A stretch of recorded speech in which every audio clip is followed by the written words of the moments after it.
नाम है हरिया, मैं काम करता हूँ बहुत बढ़िया, खाता हूँ खाना और रोज गाता हूँ गाना।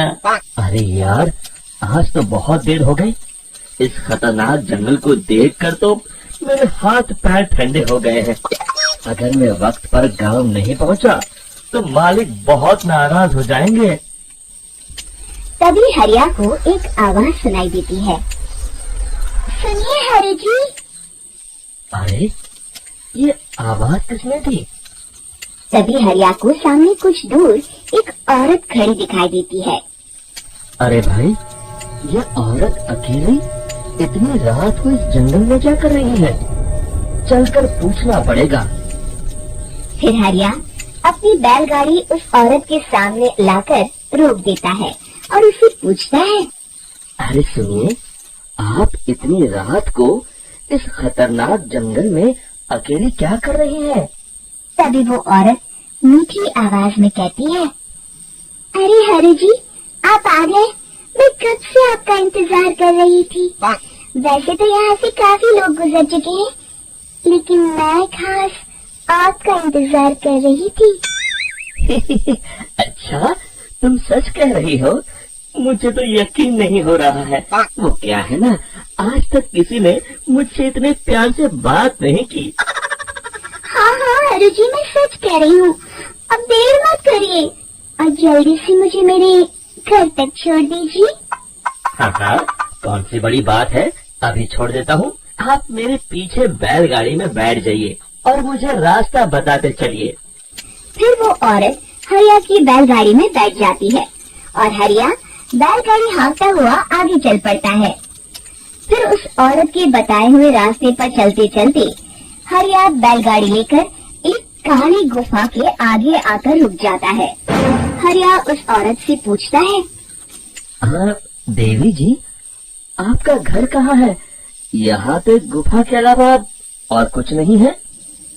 तभी अचानक वो औरत हवा में उड़ने लगती है।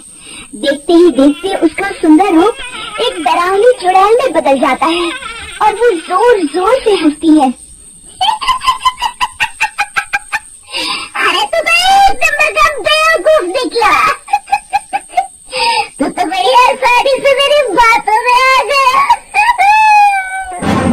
अरे मर गया रे, ये तो एक चुड़ैल है। हे भगवान बचा ले, ये तो बड़ी डरावनी दिखाई दे रही है। और फिर अगले ही पल हरिया की बैलगाड़ी में रखा सारा सामान हवा में उड़ता हुआ उस काली गुफा के अंदर चला जाता है और वो चुड़ैल भी उस गुफा के अंदर जाकर कहीं गायब हो जाती है। हरिया ये नजारा देख बुरी तरह घबरा और परेशान हो जाता है। अरे, ये चुड़ैल तो मेरा सारा सामान लेकर गुफा में गायब हो गई। अब क्या होगा? अगर मैं गांव खाली हाथ गया तो मालिक मेरी अच्छी खबर लेंगे। मेरी इस बात का कोई यकीन भी नहीं करेगा। फिर आखिर वही हुआ। हरिया के मालिक चंपक सेठ को हरिया की किसी भी बात पर रत्ती भर भी यकीन नहीं हुआ। चंपक सेठ को लगा हरिया झूठ बोल रहा है और उसने ही लालच में आकर सारा सामान हड़प कर लिया है। फिर हरिया को बेईमान समझकर चंपक सेठ उसे काम से निकाल देता है। अगले दिन अपनी दुकान में परेशान बैठा चंपक सेठ गुस्से में बड़बड़ाता है, अरे, दुकान में तो सामान बिल्कुल भी नहीं है। अब मुझे ही शहर जाकर सामान लाना होगा। फिर वो अपनी बैलगाड़ी लेकर शहर चला जाता है। शहर से सामान लेकर जब चंपक सेठ वापस गांव लौट रहा होता है, तभी उसे एक आवाज सुनाई देती है। चंपक जी, ओ चंपक जी। अरे, ये तो कोई मेरा नाम लेकर मुझे पुकार रहा है। फिर उस रास्ते में वही औरत खड़ी दिखाई देती है। फिर क्या था, हरिया की तरह चंपक सेठ भी उस औरत के पास अपनी बैलगाड़ी लेकर जाता है और वो भी उसकी चिकनी चुपड़ी बातों के मुंह जाल में फंस जाता है। फिर चुड़ैल उसे भी अपनी गुफा तक ले जाती है और उसका सारा सामान लेकर गुफा में गायब हो जाती है।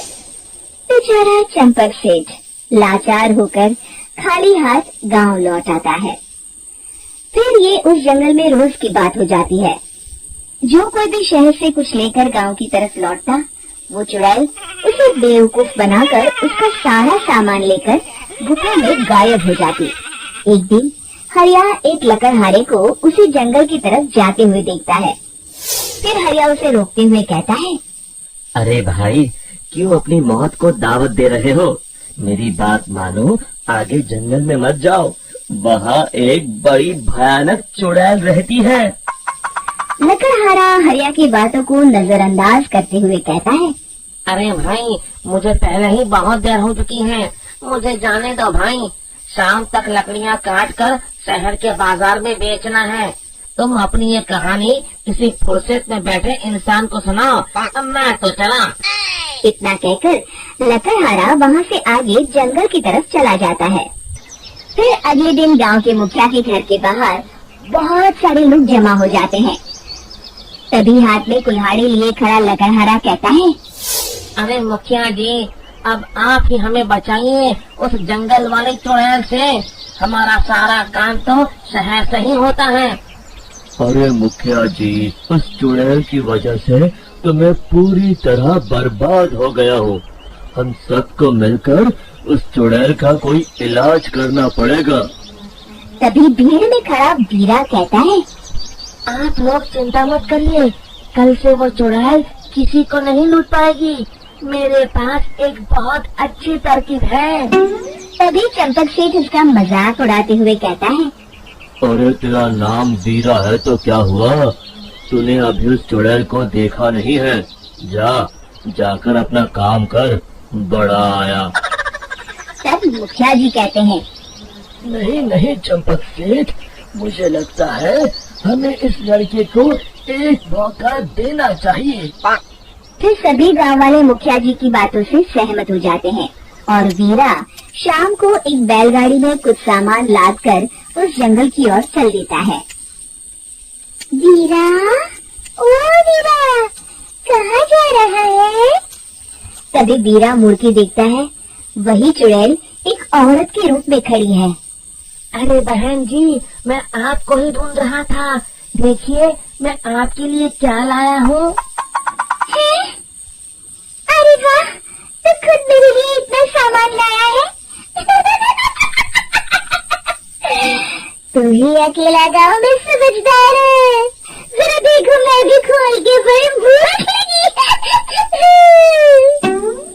जैसे ही चुड़ैल उस सामान पर से कपड़ा हटाती है, एक भगवान शिव की तेज रोशनी उसके अंदर मूर्ति से निकलती है और चुड़ैल अपने असली रूप में आकर जलने लगती है। अरे मैं जल रही हूँ, बचाओ! बचाओ! ओम नमः शिवाय! देखते ही देखते वो चुड़ैल राख के साथ उड़ जाती है और सभी गांव वाले भी वहां जाते हैं। शिक्षा बुराई पे सदा अच्छाई की ही जीत होती है।